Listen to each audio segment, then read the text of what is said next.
Hello, everyone. I'm sorry to be the one interrupting your sumptuous lunch. There is dessert coming, and we thought this is the right time for a little bit more food for thought. Same time last year, four wonderful delegates of Athens Democracy Forum who happened to be working with Kettering Foundation were here, and we started talking to them, Paul Gugel-Masson in particular, and here we are today. This absolutely wonderful session, the Symposium.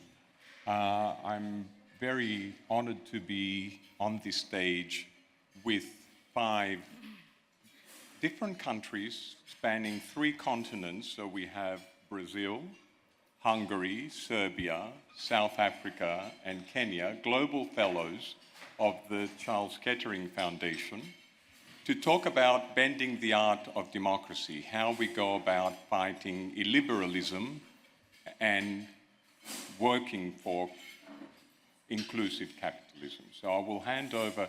A big thank you, of course, goes without saying, to Sharon Davis, Brad, the whole team, Paloma, the whole team at Kettering for enabling this important discussion. So over to you, Ivan. Thank you very much. Thank you. 5 people walk into a conference lunchtime room, a South African, a Kenyan, a Hungarian, and a Brazilian and a Serb. Sounds like the beginning of a good joke. But no, this is a dead serious discussion about how we save freedom, rights, and the rule of law.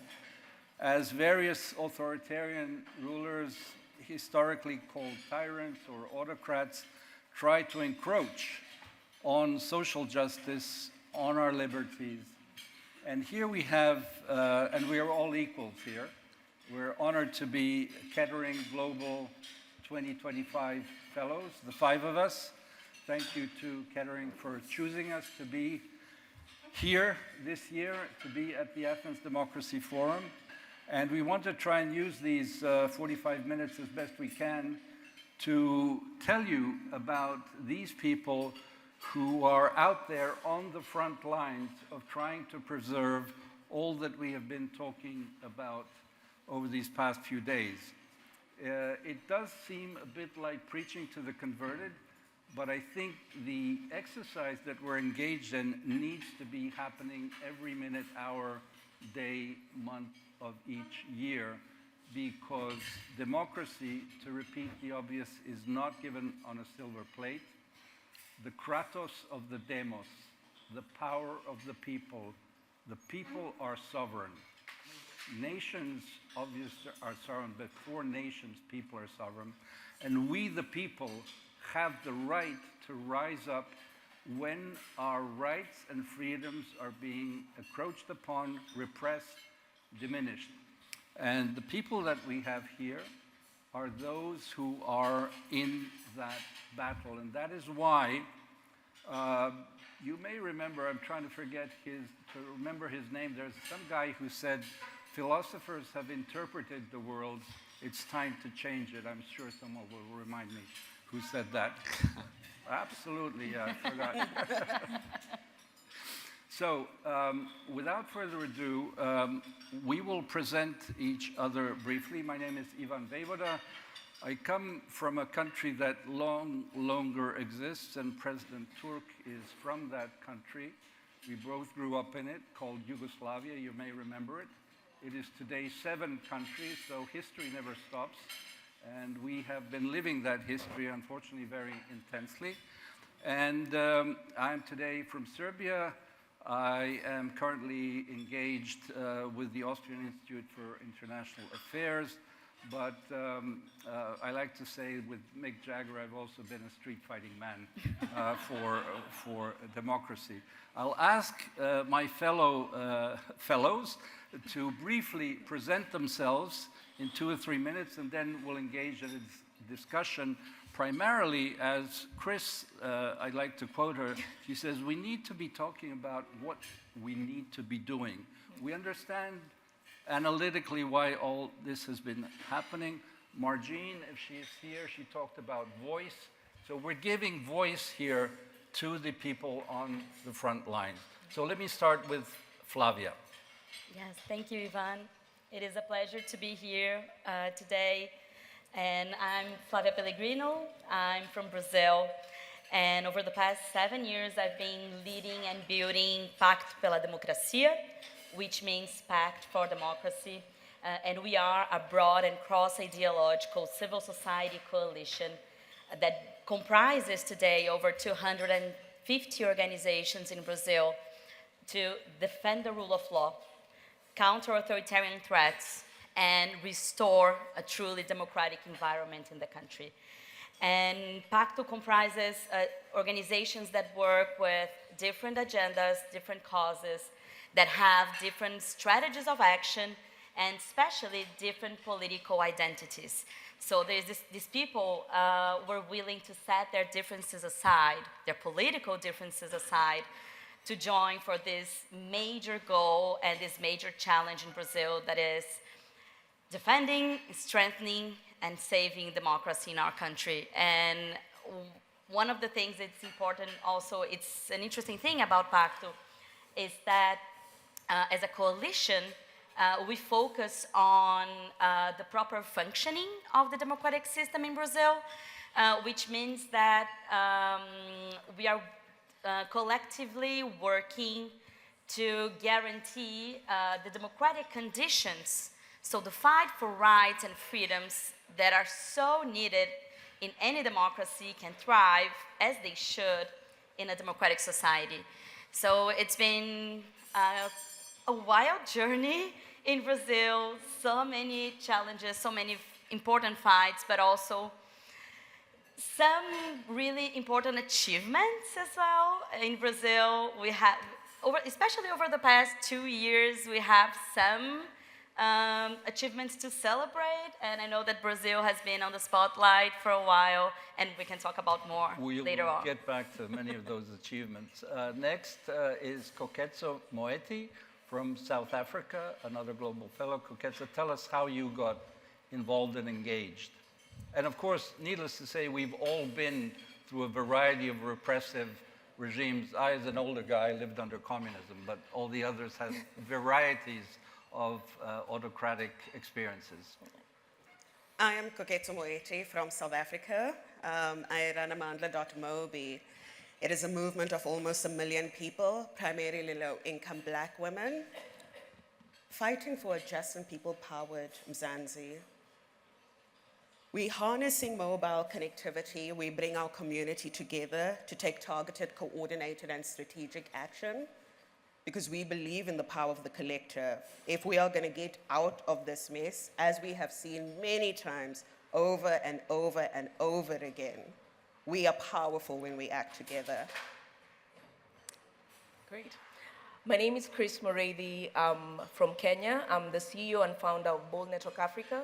Bold Network Africa is a network of 10,000 strong queer Africans. And what we do is, our main strategy is we use narratives, positive narratives, to be able to build on why it is important to accept that we can only have a good democracy if we accept that diverse voices are, are present across Africa. So that's the work that we do, and our main strategy is, through narrative building, and I'm sure we will get into what Bold Network Africa has done for the queer community in Africa, and also what the young people who are part of Bold Network Africa have done for democracy in Kenya over the last couple of years. Yeah. Chris, you like to say you're proud to be Kenyan. Yeah. Tell us in 2 sentences, why is that? We'll get to all the detail later. But yeah, I mean, every time I'm in a room, I always look around to see if there's another Kenyan. Is there a Kenyan here? Maybe not. Okay, I'm representing the country, that's perfect. I always say, what a time to be Kenyan. What a time to be Kenyan, because last year, if you followed the news and were looking at what was happening in Kenya, on June 25th, 2024, something amazing happened in Kenya, and I don't think Kenya is ever going to be the same again, because Gen Zs, for the first time, went into the streets and were able to push back on our current president, who was trying to introduce, a bill that was really going to overtax Kenyans. But we got tired because what our parents were comfortable doing was just complaining in the house, and just saying, this is going to be bad for the economy. Why are we going to do this? And all of us looked at our parents and we said, but you elected him. So now it's our turn to go to the streets so that we can be able to make sure that we push back and people know that we exist. And that's why I always say, what a time to be Kenyan.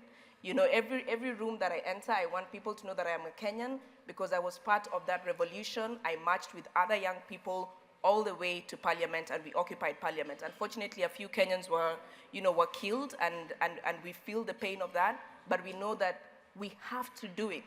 Ivan always says, if young people don't do it, then who will? So I really believe in the power of young people, and what a time to be Kenyan. Yeah. Last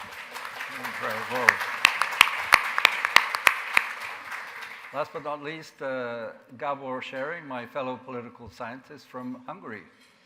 Thank you very much, and in many ways it's great to follow Chris because now you're primed all with energy, and my introduction is darker.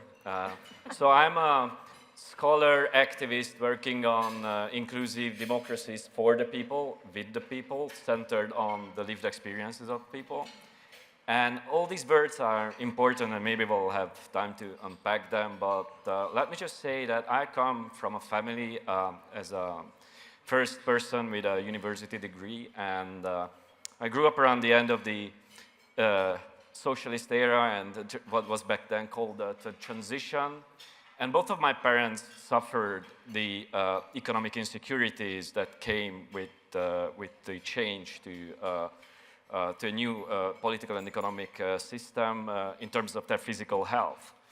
And as I looked around the country as a young person, I felt the big disconnect of kind of my experience and how politicians and intellectuals narrated the transition as a success story. GDP was growing, foreign investment was flowing to the country. Yet there were families like mine who were kind of suffering physically. And at first I thought that this is just a personal story of my family, but then my first research project was on the political economy of what is called the post-socialist mortality crisis. So had the death rates stayed the same on average as they were in the 80s, 7.5 million Eastern Europeans would have survived the 90s. So that is 7.5 million Eastern Europeans died prematurely as a consequence of economic shocks during the 90s.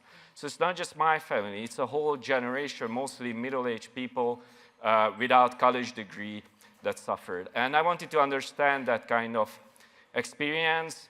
And I learned also that this experience is not just about physical suffering, but it's also about the kind of a mental suffering and it leads to a kind of homelessness of the mind in the political world, so a kind of political alienation that feeds also the loss of legitimacy of these crises. So illiberalism emerged first in the 90s from local provinces with high death rates in countries like Hungary, but also you have the first elected illiberal leaders in Slovakia, Romania, supported by working class people who felt they are victims of the new regime. So I'm looking at both at the health and the political consequences of economic shocks like that, and I'm also comparing this to the United States because we see how rising deaths from drugs and alcohol and suicide are part of the problem. So as my friend and our colleague Ivan Krastev yesterday said in Steve Erlanger's panel, each country is different, and obviously there are many similarities and varieties of these autocratic tendencies, dynamics, etc.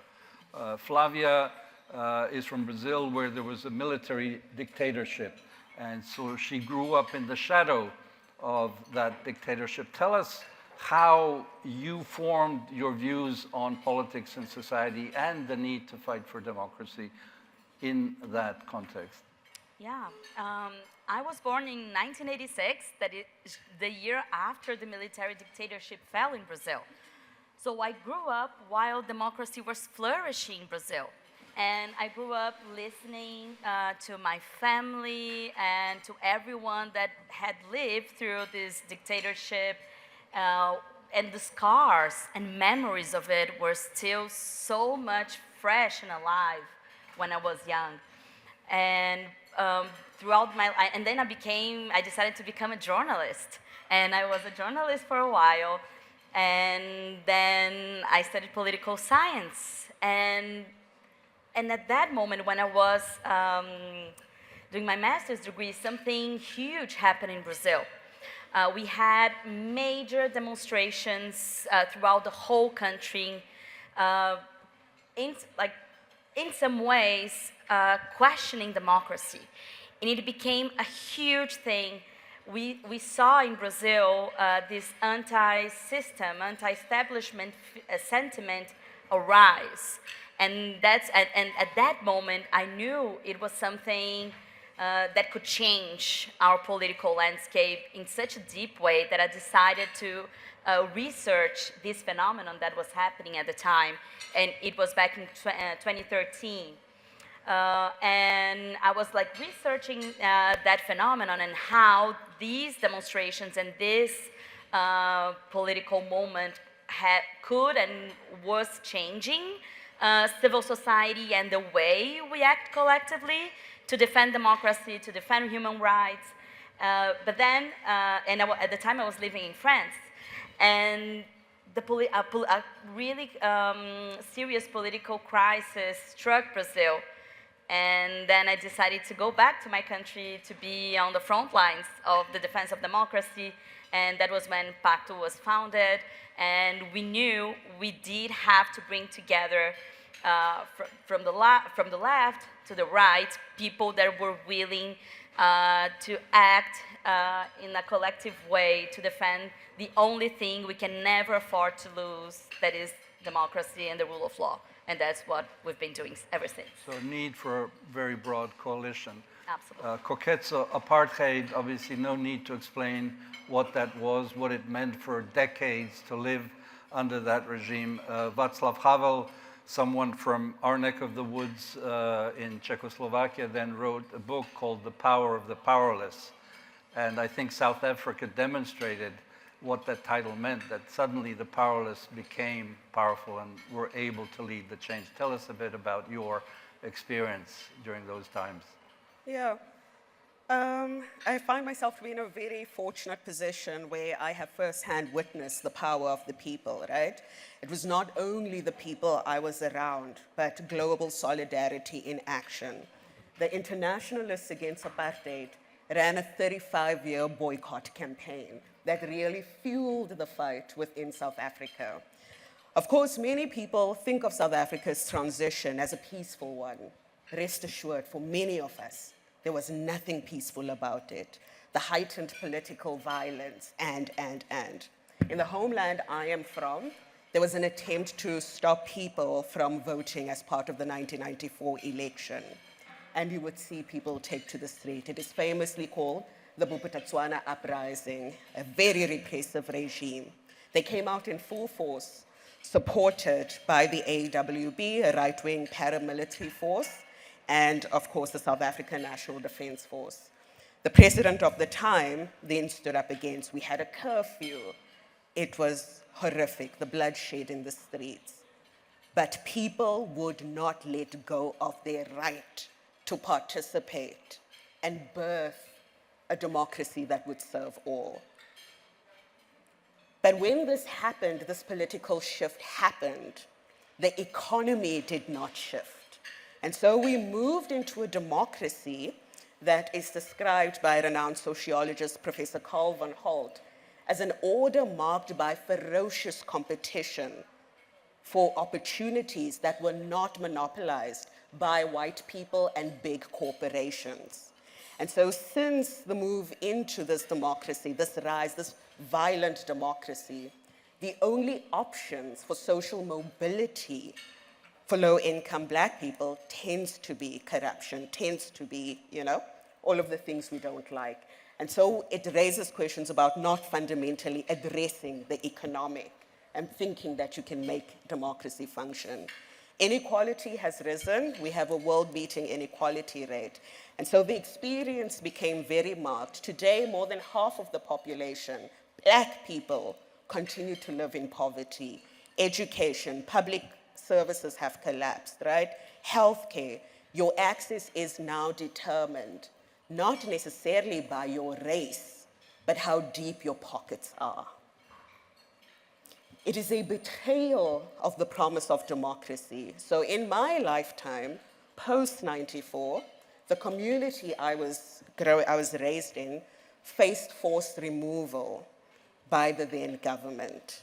And you must understand that those are people, some of whom had survived the forced removals of the apartheid regime and would never have dreamt that a democratic government would put them in the same state. And so it was from the lessons of the past. I remember there were moments to try and move us out. There was a time when the municipality came to remove the water pump from which we collected our water. And the women of the community, a small community of 1,500 households, gathered their axes and went to go defend the pump. People power in action. Over time, we came together, a series of action, and the eviction would eventually be rescinded. But again, the promise of democracy continues to elude the majority. And without a doubt, with that experience, there was no doubt that we needed to be stronger and yet again remind them, we are powerful.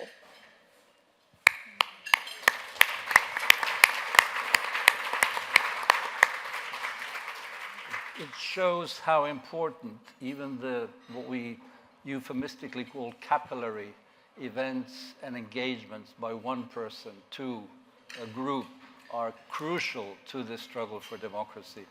Chris, you talked about 2024. How important is the intergenerational in what's been happening in Kenya? Yeah, I'm a 90s kid, so my parents were born just after independence. My grandparents lived during colonial rule. And I think, what I saw happening in 2024 is purely, again, like I said, the connection of narratives. So what we do at Bold Network Africa, let me start from there, is the main thing that we try to do is to push back on this harmful narrative that is constantly pushed by authoritarian leaders that says being queer is an African. And for us to be able to push back on that, we have to remind the queer community in Africa of how we existed before colonization. So we always take people back to, before colonization, this is how our societies are, this is how our cultures were. There were queer people who existed, who were loved and seen as powerful people who needed to be, part of community. Then when colonization happened, this is what happened. Rules were brought that divided communities, and of course on purpose, for them to be able to rule and take over people's land. Then after colonization, this is where we are, where we've been left with laws that still push back on communities, still divide communities in one way or another.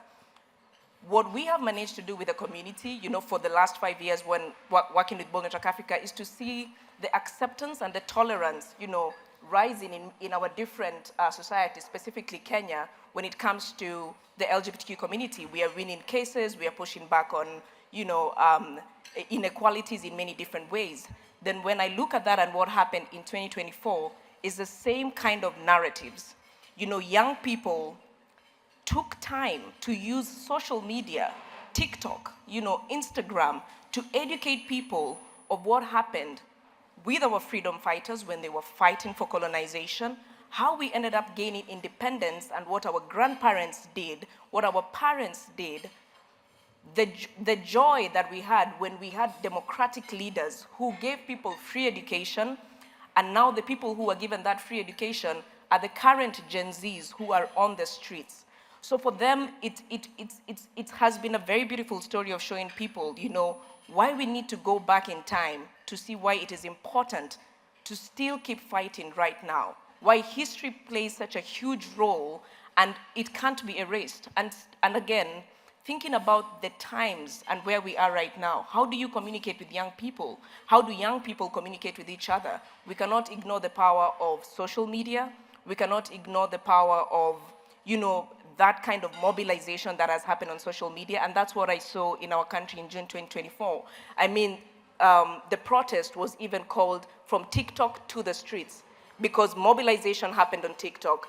People called out politicians who were going to vote for this bill that was going to overtax us, that was going to crash our economy on TikTok. Then all of a sudden, June 25th in the morning, millions of young people were on the streets marching towards parliament. So I think for me, it's just the connection of how, the power of narratives, the power of remembering, the power of seeing how democracy has been effective in our country and reminding people why we need to defend it in one way or another, and the power of social media. And again, the most important thing for me is the power of young people. I think they cannot be ignored. You know, we can't just keep we can't just keep saying, oh great, you know, look at what they did in Nepal, look at what they did in Kenya. Then how do we invite them into these spaces so that we can be able to utilize their brains, how they think, and all that? Terrific. Yeah. Thank you. Gabor, you, apart from being a professor,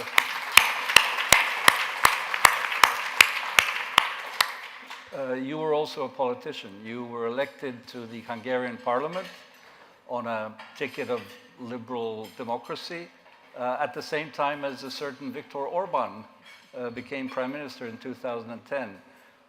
Tell us what happened and how has the resistance been mounting, because there is some hope that maybe Viktor Orban will lose next year's elections. Yeah. So I'd like to pick up on this tension between the promise of democracy and its experience. So this is what drove me to activism in the 2000s, the big gap between, like, Eastern Europe is often treated as a region with low levels of inequality, but in fact, the speed at which inequalities have been increasing was among the highest throughout the whole world, starting from a very low rate. So that kind of addressing these issues led me to activism, fighting for access and affordability of privatized water and health services. And with a few friends of ours, we formed a green progressive party and ended up being elected to the Hungarian parliament in 2010, as you're saying, just the same year when Viktor Orbán was elected. And so I got to witness the wholesale attack on a range of institutions by an emerging strongman who was capitalizing on the frustrations that the parties of the opposition, that many of them were previously leading forces of the country, were not able to address. So that was one of the main issues that the opposition were facing, and until recently, the opposition did not manage to square the circle, achieving two things at the same time: unity, strength in numbers and talking to broad social coalitions. But strength and unity, if it comes without innovation in vision and strategy and policies, is not enough. So you need both innovation. But when you start talking about innovation, you're starting to raise difficult questions, and that can create divisions. So achieving the same both at the same time is really difficult. But what is really hopeful, that this kind of dilemma paralyzed the opposition for 15 years.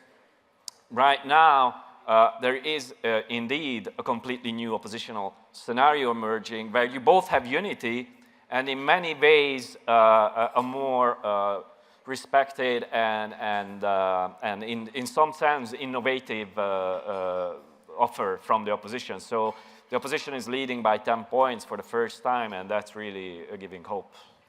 Let me abuse for a moment the position of the moderator and say a few words about myself. And I hate to admit it, I came of age in 1968. So I'm a 68ard. But that was the year not only of the big student protests in Paris and around the world and in my home city, Belgrade, but also the year when the Soviet Union invaded Czechoslovakia.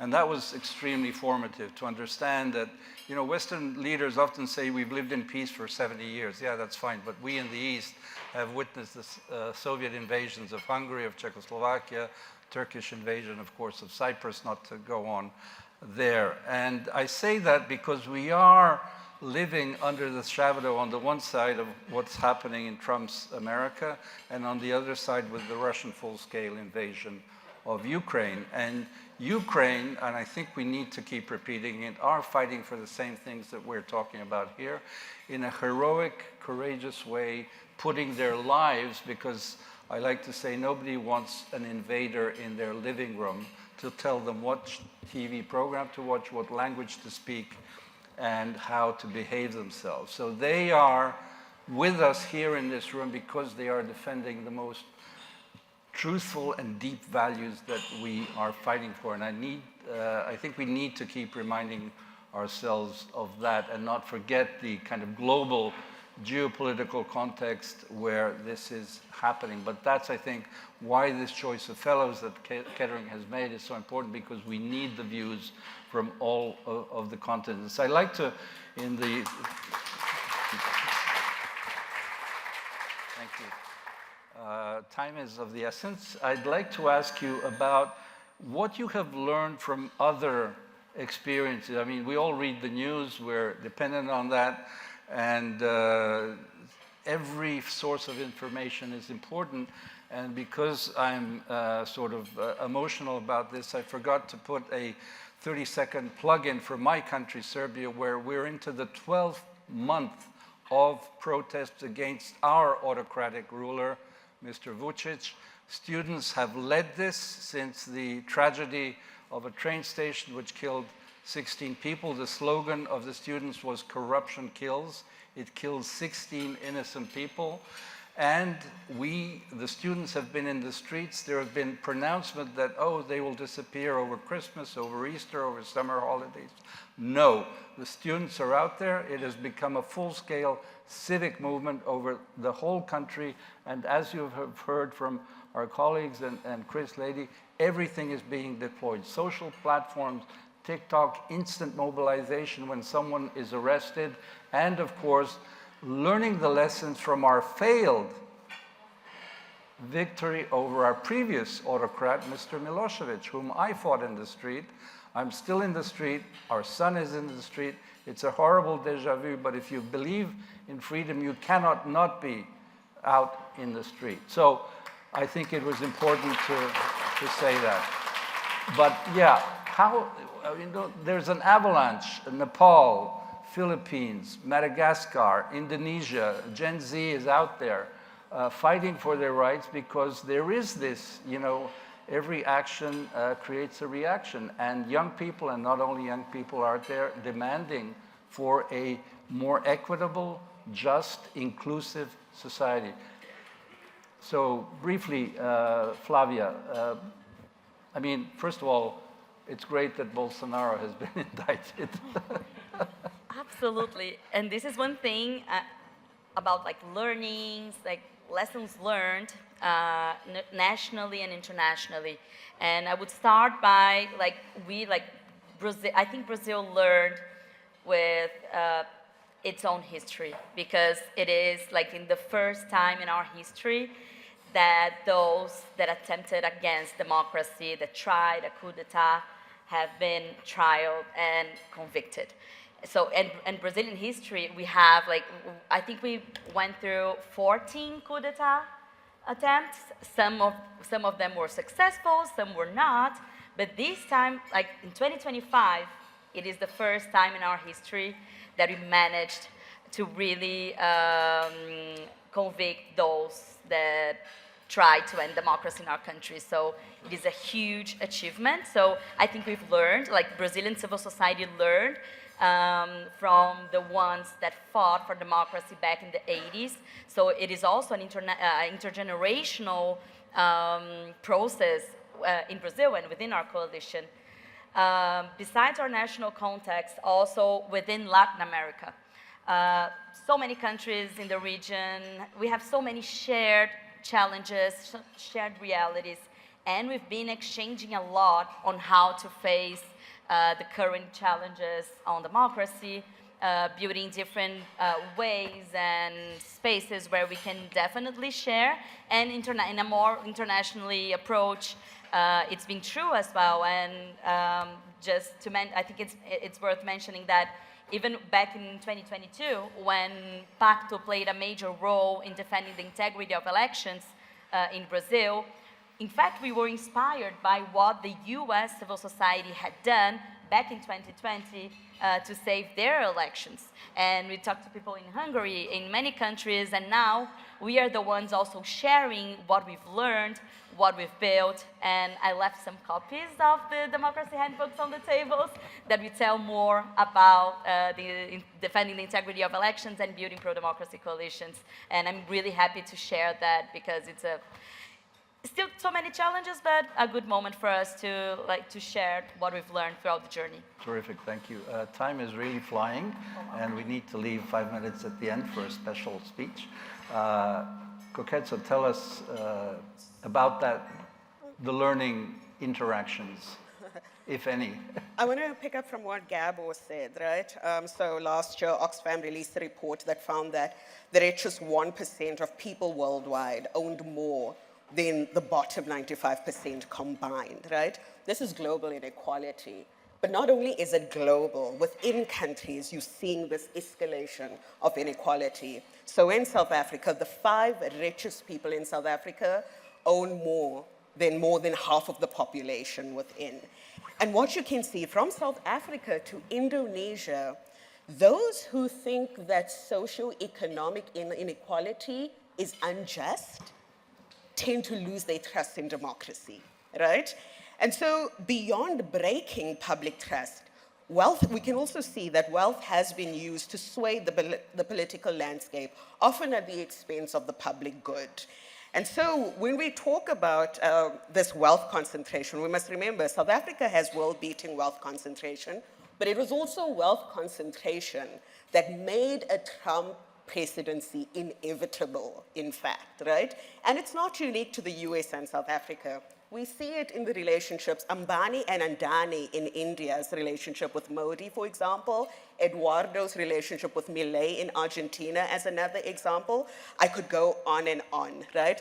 But these alliances that are rooted in a quest for accumulation and power, they are so fragile.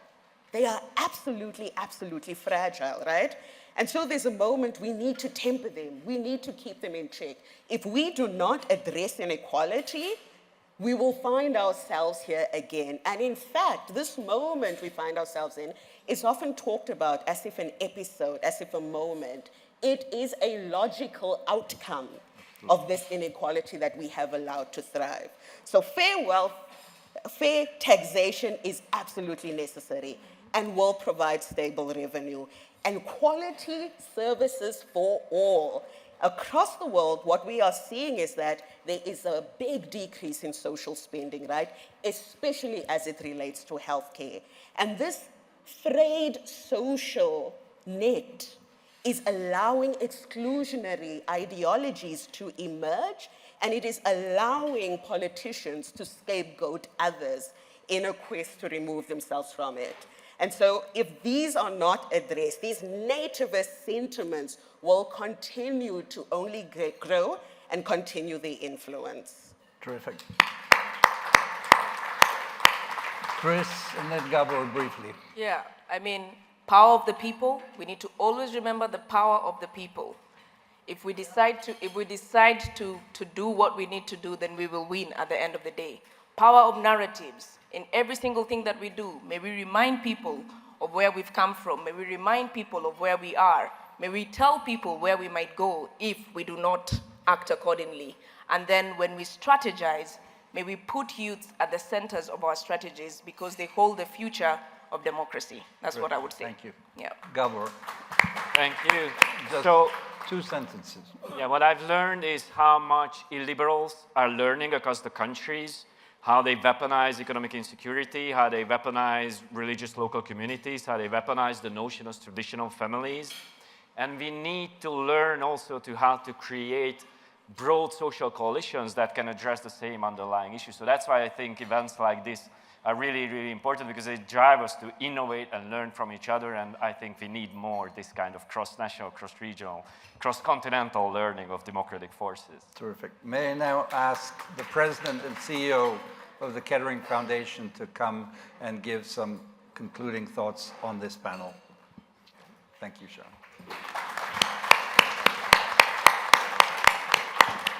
Wow. the Kettering Foundation Global Fellows, everyone. Give them a round of applause. It has been a true honor to be able to support the Athens Democracy Forum this year at this particular moment in time.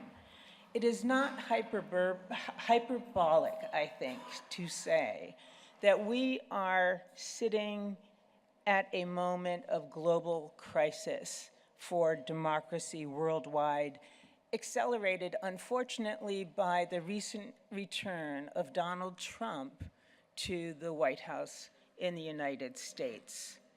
So I will focus my brief concluding remarks mostly on that threat that is coming from the possible failure of democracy in the United States. Last night, when Muriithi was questioned about how close are we really to losing democracy worldwide, she said, "We're in the last 2 minutes of a basketball game." If she is right, and we are in the last 2 minutes of a basketball game, then we must keep our eye on the ball, and we must be playing this battle as a team. It can be difficult, I will admit, for Americans in particular to think about the loss of democracy in that urgent way. And that is, I think, because we lack the kind of recent experiences that our global fellows were just describing to us. But we, defenders of democracy, must understand the urgent need in these last 2 minutes of a basketball game for a stout defense and a resolute offense. I want to leave you considering 3 things, and they're easy to remember because they all start with the letter C, that I believe that we must do to win this game.